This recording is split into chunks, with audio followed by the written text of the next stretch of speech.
Assalamualaikum warahmatullahi ta'ala wabarakatuh. Salam sejahtera, Om Swastiastu, Namo Buddhaya, salam kebajikan. Perkenalkan, saya Dr. Fauzan Adim MPDI, dosen tetap program studi Magister Teknologi Pembelajaran di Pascasarjana Universitas PGRI Argopuro Jember. Video ini dimaksudkan sebagai pemenuhan dokumen pernyataan diri dosen dalam unjuk kerja Tridharma Perguruan Tinggi atau PDD UKAP TPT pada aspek pengajaran. Perkenankan saya untuk menyampaikan paparan tentang gambaran umum mata kuliah pengembangan kurikulum yang saya ampu. Mata kuliah ini merupakan bagian dari rumpun bidang mata kuliah dasar pada program studi Magister Teknologi Pembelajaran dengan bobot 2 SKS yang ditempuh oleh mahasiswa semester 2. RPS dari mata kuliah ini telah divalidasi oleh koordinator mata kuliah dan ketua program studi Magister Teknologi Pembelajaran. Perkuliahan dengan mata kuliah pengembangan kurikulum ini dilaksanakan 16 kali tatap muka dengan UTS di pertemuan ke-8 dan UAS di pertemuan ke-16. Profil lulusan yang dibangun melalui mata kuliah ini adalah membangun akademisi berwawasan inklusif. KPL program studi yang dibebankan pada mata kuliah ini adalah KPL 2, di mana lulusan mahasiswa harus memiliki kemampuan dalam merancang dan mengembangkan pembelajaran berbasis teknologi abad 21 pada aspek kurikulum, sumber belajar, dan produk media pembelajaran. Adapun CPMK dari mata kuliah ini adalah 1. Mahasiswa menguasai konsepsi kurikulum pembelajaran, perkembangan kurikulum di Indonesia. 2. Mahasiswa mampu menguasai dan menganalisis dimensi pengembangan kurikulum, model-model pengembangan kurikulum. 3. Mahasiswa mampu menguasai landasan pengembangan kurikulum, prinsip pengembangan kurikulum, komponen dan desain organisasi kurikulum. 4. Mahasiswa mampu menguasai dan konsep dan prosedur pengembangan kurikulum merdeka. Sedangkan deskripsi dari mata kuliah ini bahwa mata kuliah pengembangan kurikulum ini bertujuan untuk memberikan pemahaman pada mahasiswa tentang konsepsi kurikulum dan pembelajaran, perkembangan kurikulum di Indonesia, dimensi pengembangan kurikulum, model-model konsep pengembangan kurikulum, rumpun model kurikulum, landasan pengembangan kurikulum, prinsip pengembangan kurikulum, dan konsep serta prosedur pengembangan kurikulum merdeka, serta memberikan bekal kemampuan dalam mengaplikasikan konsep dan prosedur penyusunan kurikulum pembelajaran. Sedangkan bahan kajian dari materi pembelajaran untuk mata kuliah pengembangan kurikulum adalah 1. Konsepsi kurikulum dan pembelajaran. 2. Perkembangan kurikulum di Indonesia. 3. Dimensi pengembangan kurikulum. 4. Model-model pengembangan kurikulum. 5. Landasan dan prinsip pengembangan kurikulum. 6. Komponen dan desain organisasi kurikulum. 7. Konsep dan prosedur pengembangan kurikulum merdeka. Sedangkan literatur utama yang menjadi bahan kajian dari mata kuliah ini adalah 1. Karya dari Nur Hidayati tahun 2023 dengan judul buku Pengembangan Kurikulum yang diterbitkan oleh PT Mevandi Mandiri Digital. Sementara pustaka pendukung lainnya adalah buku dengan tulisan Fajri dengan judul buku Proses Pengembangan Kurikulum dan jurnal dari Reyes yang berjudul The Closing Globalized Curriculum Landscape, The Identity and Agency of Academic. Sedangkan komponen dan metode penilaian yang dilaksanakan dan dilakukan dalam mata kuliah ini adalah 1. Berdasarkan tugas untuk melakukan review kurikulum pembelajaran perguruan tinggi dengan persentase dan bobot 10%. Tugas 2 adalah membuat desain mikrokurikulum dengan bobot 10%. Tugas 3 melakukan review paper dengan bobot 15%. Tugas 4 adalah melakukan riset mini pengembangan kurikulum dengan bobot 15% dan UTS 20% dan UAS 30%. Sedangkan media pembelajaran yang digunakan dalam mata kuliah ini adalah terdiri dari 2 kategori. Yang pertama berbasis hardware, yang kedua adalah berbasis software.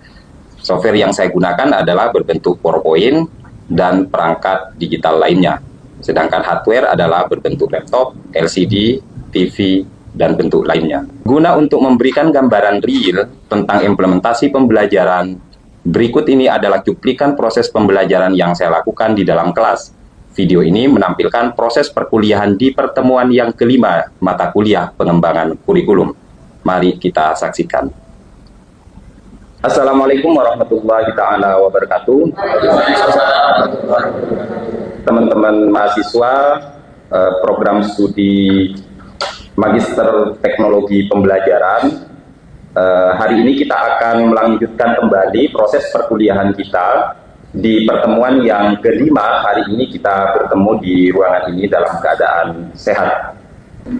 Oke teman-teman sekalian, nah di pertemuan pertama ini sebelum dimulai, marilah kita berdoa, ya kan, membuka proses perkuliahan ini dengan doa-doa terbaik. Semoga apa yang kita pelajari hari ini bisa bermanfaat buat kita semua dan untuk lingkungan kita, masyarakat kita. Berdoa dimulai sesuai dengan kepercayaan kita masing-masing.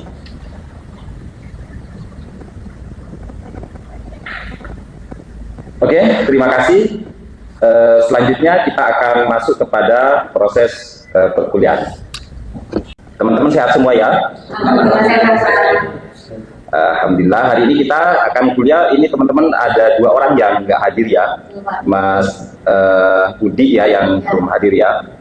Oke, dengan materi kali ini ya kita akan melanjutkan kembali. Tetapi sebelum itu saya pengen terlebih dahulu melakukan exercise ya, semacam kayak review lah atas proses perkuliahan kita minggu lalu. Kita udah bahas tentang konsep-konsep dasar dari pengembangan kurikulum. Setelah itu kemarin kita juga membahas tentang bagaimana deep learning sebagai pendekatan yang kita integrasikan ke dalam kurikulum yang baru ini, ya kan. Itu ada materi kita kemarin. Nah, teman-teman, saya mungkin pengen melontarkan beberapa pertanyaan guna untuk menentukan kembali pemahaman kita yang minggu lalu. Dari sebelah sini,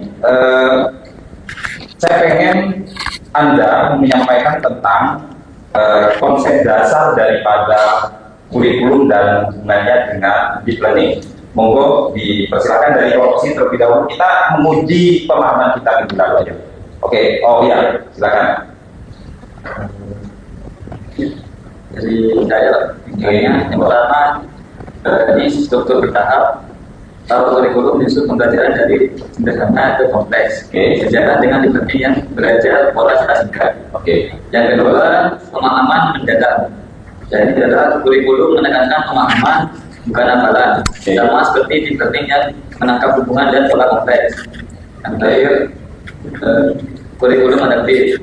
Jadi kurikulum menyesuaikan perkembangan belajar, mirip deep learning yang terus memperbaiki diri berdasarkan pandemi. Terima kasih. Berarti itu aspek dari fungsi pengembangan kurikulum ketika dihubungkan dengan deep learning, ya kan?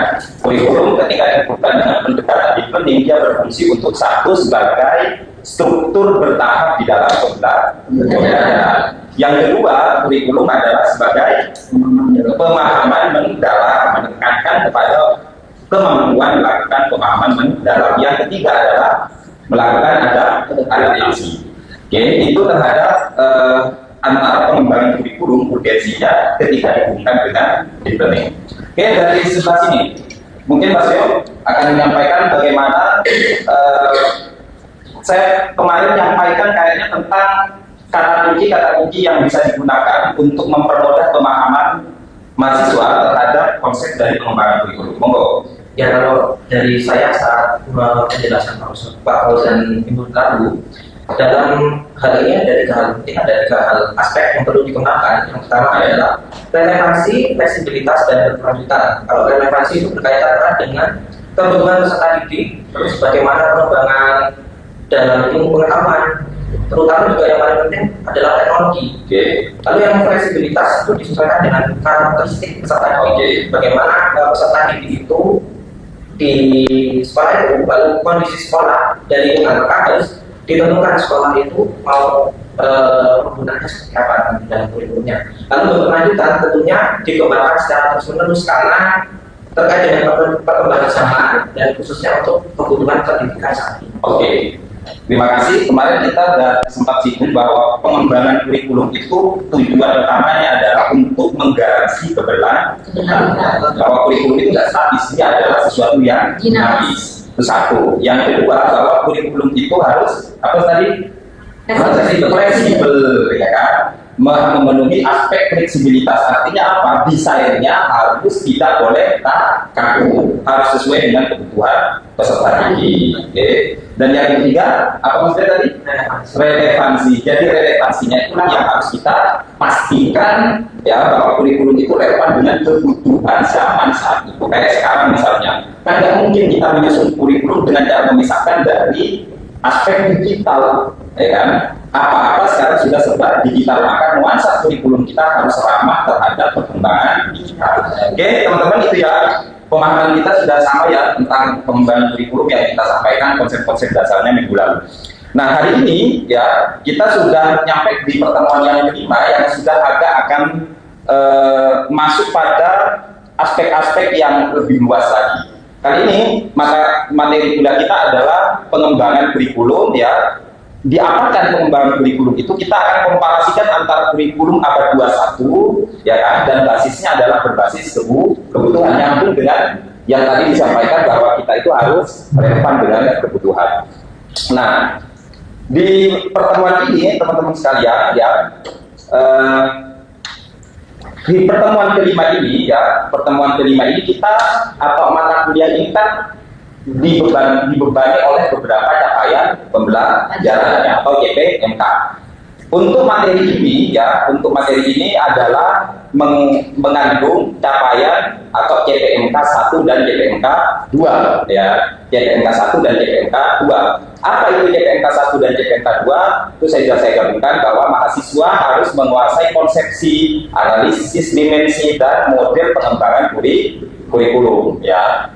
Nah, terus selanjutnya dari JPMK 1 dan JPMK 2, nah kita dibebani atau kita breakdown lagi menjadi sub JPMK. Sub JPMK untuk materi kali ini itu adalah kita harus mampu melakukan komparasi tentang karakteristik kurikulum nasional, yaitu kalau sekarang MBKM di pendidikan tinggi ya, kemudian yang pendekatan deep learning di sekolah versus apa? Versus standar kurikulum internasional. Nah, itu yang akan kita capai. Yang kedua yaitu sub JPMK 5. Sub JPMK 5 itu apa? Kita harus mampu mengidentifikasi dimensi kurikulum berbasis kebutuhan peserta didik. Jadi ini adalah capaian-capaian yang hendak kita tuju di pertemuan yang kelima ini.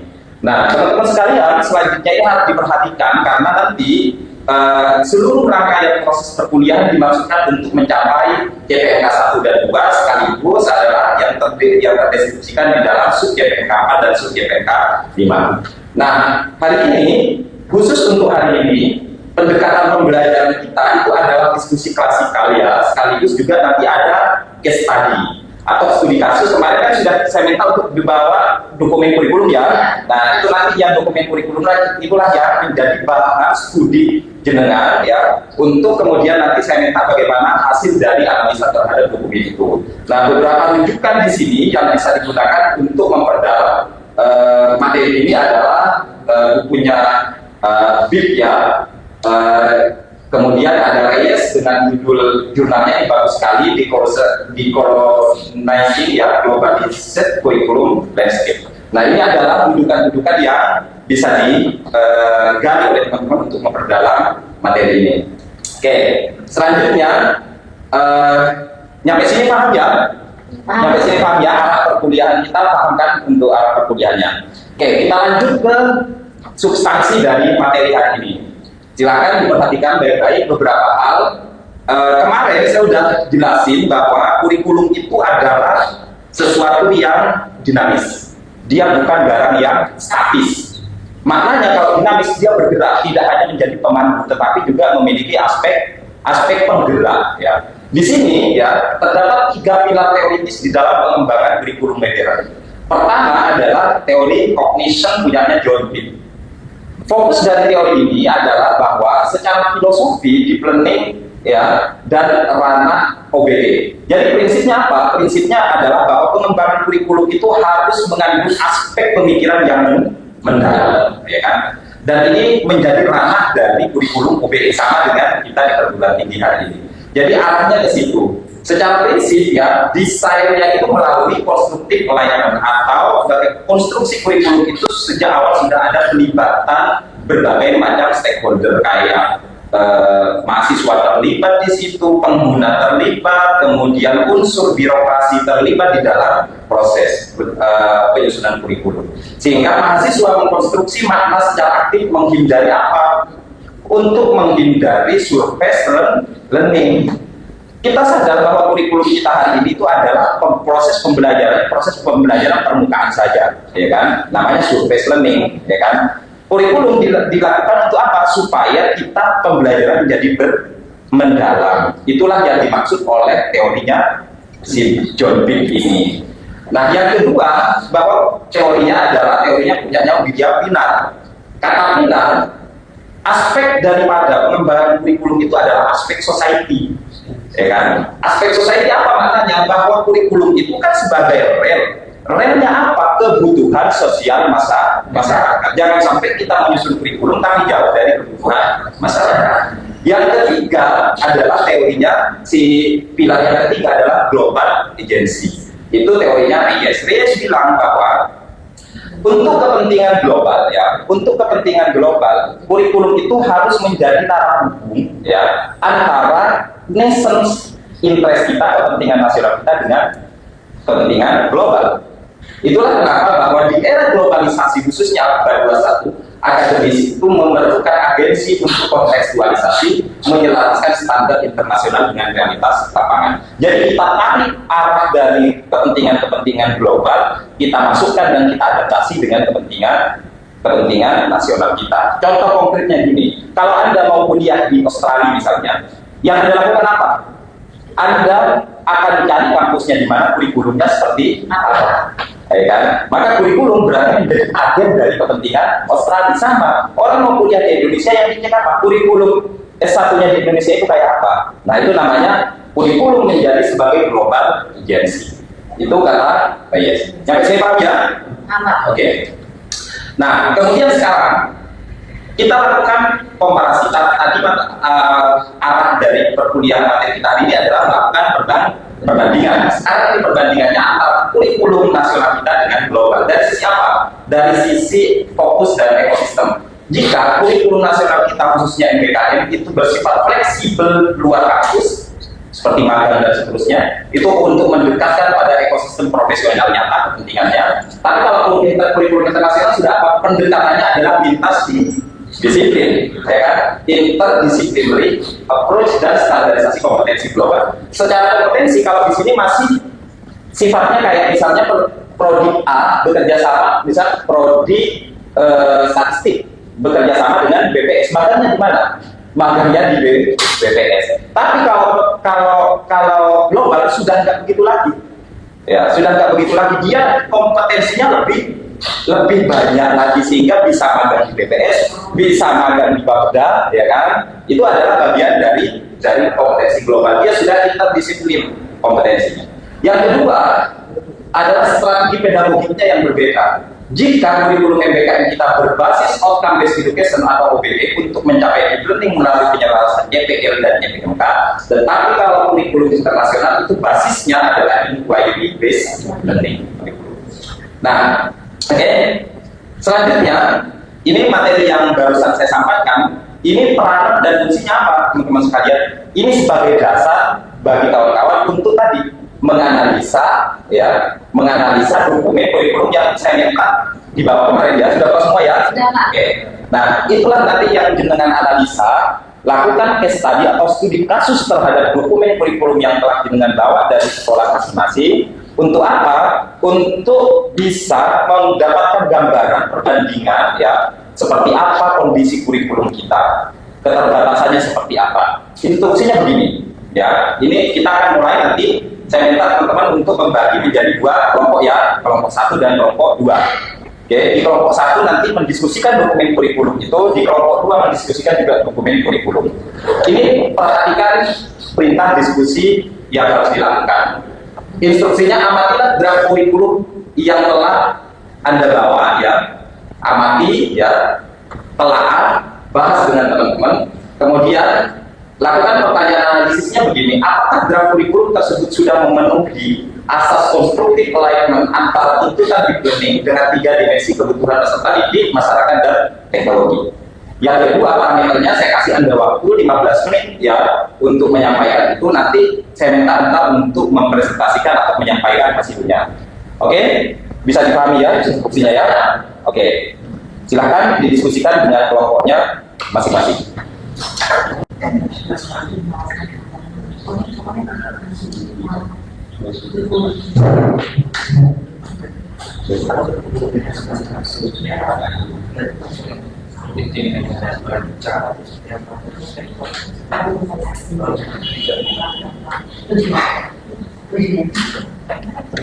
Oke, cukup ya teman-teman ya diskusinya ya. Cukup. Oke. Nah, sekarang dari hasil diskusi dari teman-teman, saya minta perwakilan dari masing-masing kelompok untuk menyampaikan hasil telaahnya terhadap dokumen kurikulum yang telah Anda diskusikan. Monggo dari sebelah sini kelompok 1 terlebih dahulu. Saya Pak. Oke. Cukup di sini Bapak. Oke, tidak apa-apa. Terima kasih. Assalamualaikum warahmatullahi wabarakatuh. Saya mewakili kelompok 1 dan akan memberikan share apa yang sudah kami temukan ya, dan telah kami beri catatan dari telah yang kami lakukan. Jadi yang pertama itu kami melihat adanya reduksi peran teknologi Pak. Itu yang pertama dari kelompok kami, di mana dokumen kurikulum yang dikaji masih menempatkan teknologi digital sebatas media atau alat bantu pembelajaran saja, seperti itu Pak. Kemudian yang kedua, kami juga memberi tanda kepada bahwa adanya kurang kontekstualisasi lokal Pak. Begitu teman-teman dari kelompok 2. Jadi kami melihat dari pandangan Vires ini Pak, draft kurikulum ini terlalu fokus hanya mengejar lanskap globalisasi, namun melupakan dimensi kearifan lokal, seperti itu Pak. Kemudian yang ketiga dan yang terakhir, rekomendasi konstruktif, seperti itu. Jadi kami berempat ini merekomendasikan pemanfaatan kerangka MBKM secara optimal melalui program kolaborasi interdisipliner di luar kampus. Oke. Seperti itu Pak. Terima kasih, tepuk tangan. Oke, biar nanti saya tanggapinya langsung sekaligus. Dipersilakan untuk kelompok 2 menyampaikan hasil dari diskusinya. Sebelumnya, Assalamualaikum warahmatullahi wabarakatuh. Terima kasih atas waktunya Pak Fauzan. Saya dan rekan-rekan kelompok 2 telah membedah dokumen dan kurikulum makro yang telah dibagikan. Berdasarkan hasil analisis kami yang dikoreksikan dengan teori konstruktif alignment dari John Dix, terdapat beberapa catatan kritis penting sebagai berikut. Kami memiliki 3 poin catatan diskusi. Untuk yang pertama, kesenjangan asesmen dan CPL. Dokumen kurikulum makro yang dianalisis menunjukkan ketidakselarasan atau misalignment antara capaian pembelajaran lulusan yang menuntut kemampuan berpikir tingkat tinggi. Untuk yang kedua, terjebak pada surface learning. Bentuk evaluasi yang bersifat teoretik, hafalan tersebut bila hanya mampu menyentuh permukaan belajar atau surface learning. Untuk yang ketiga, kami memiliki rekomendasi konstruktif dari kelompok 2. Kami merekomendasikan rekonstruksi rencana evaluasi menjadi asesmen otentik berbasis proyek atau proyek real. Sebagai berikut. Terima kasih. Kita kasih tepuk tangan untuk 2 kelompok. Oke, teman-teman, dari 2 kurikulum yang saya minta untuk supaya teman-teman membedahnya, saya bisa melakukan atau memberikan insight atau komentar yang jika saya lihat secara menyeluruh dari 2 temuan di tengah semua, itu arahnya pada 3 hal, ya kan? 1, bahwa adaptasi deep learning terhadap kurikulum, khususnya di dokumen-dokumen yang dengan bawah, masih berada pada level administratif, ya kan? Belum nyampe ke level bagaimana itu masuk dalam rumusan pembelajaran paling teknis, ya, sekaligus dapat diaplikasikan di dalam proses pembelajaran itu 1. Yang kedua, kurikulum kita masih cenderung mengawang-awang, tidak sesuai dengan kebutuhan peserta didik kita, tidak sesuai dengan kebutuhan masyarakat kita. Tadi itu terlalu mengglobal, kearifan lokalnya jadi hilang, ya kan? Yang ketiga, masih sering melupakan faktor teknologi di dalam perumusan secara keseluruhan kurikulum, ya. 3 hal itu kelihatan semua ya. Oke. Nah, teman-teman sekalian, 3 hal itu sebenarnya itu berhubungan dengan beragam fungsi di dalam kurikulum itu sendiri. Nah, jadi kurikulum itu sering saya sampaikan secara umum bahwa dia itu memiliki arah yang jelas, ya kan, menjadi pengarah bagi setiap lembaga pendidikan untuk bisa mencapai tujuan pembelajaran dengan baik. Bisa jadi nanti setiap lembaga pendidikan antara yang satu dengan yang lain kurikulumnya berbeda, ya kan? Antara lembaga A kurikulumnya arah penekanannya pada kearifan lokal, kurikulum B pada kepentingan global, kurikulum C pada kewirausahaan, kurikulum D pada teknologi misalnya. Nah, itu bisa berbeda antara setiap kurikulum dengan kurikulum antara setiap lembaga dengan lembaga yang lain. Oke, bisa dipahami ya? Oke, sebelum kita akhiri mungkin ada pertanyaan dari teman-teman. Oh, oke, Niko. Itu silakan. Dari yang Bapak terangkan barusan, menurut Bapak visi kurikulum itu apa? Oke, berarti kita perdalam terlebih dahulu ya. Sebenarnya ini juga masih masuk dalam konsep yang mendasar sekali, karena dari situ kita akan mengerti bagaimana peranan dari kurikulum itu sendiri. Nah, pertama kita bahas tentang fungsi dari kurikulum. Teman-teman sekalian, kurikulum itu secara makro memiliki 2 fungsi. Fungsi strategis dan fungsi instruksional namanya ya. Oke, dipahami ya. Fungsi strategis daripada kurikulum yang pertama itu dia sebagai pembeda antara yang satu dengan yang lain, namanya fungsi distinktif ya, yang membedakan lembaga satu dengan yang lain. Yang kedua, kurikulum itu memiliki fungsi dia sebagai nilai tawar, ya kan?